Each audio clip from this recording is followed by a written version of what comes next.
Doping of a semiconductor is an interesting phenomenon. Different types of impurities have different effects on the semiconductor. Let's learn what happens when a semiconductor is doped with materials like phosphorus and arsenic. Our objective is to study N-type extrinsic semiconductor.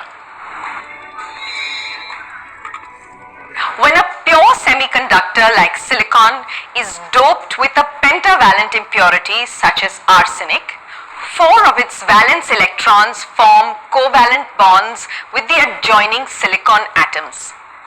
The 5th electron is very loosely bound with the arsenic atom. This electron, on acquiring a little energy, leaves the impurity atom and becomes a free electron. The pentavalent impurity atoms thus donate electrons for conduction to the semiconductor crystal.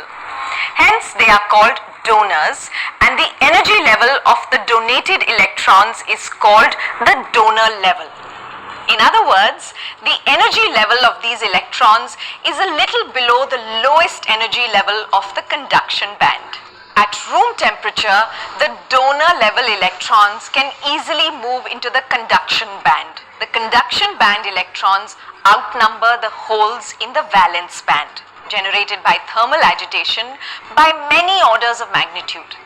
Hence, the free electrons are referred to as the majority charge carriers and the holes as the minority charge carriers.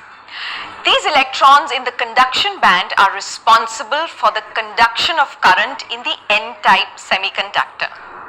Thus, the electrical conductivity of the semiconductor is greatly enhanced due to the remarkable increase in the number of free electrons.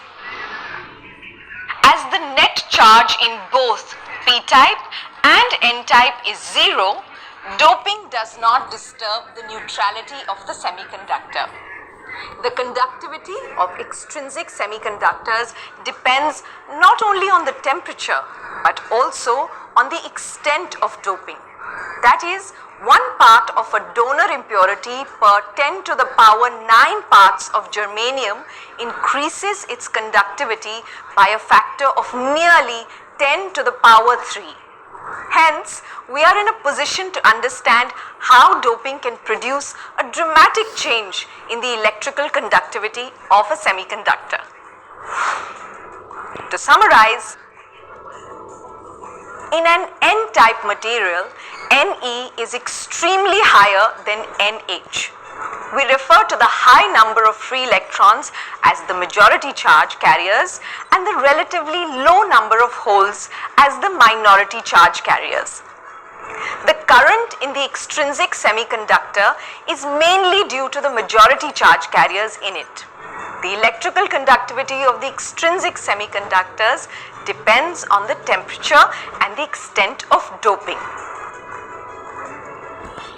It is to be noted that both P-type and N-type semiconductors are electrically neutral.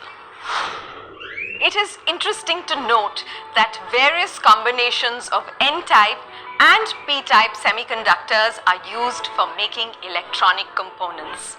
We shall be covering a few more topics under solid materials in our upcoming videos.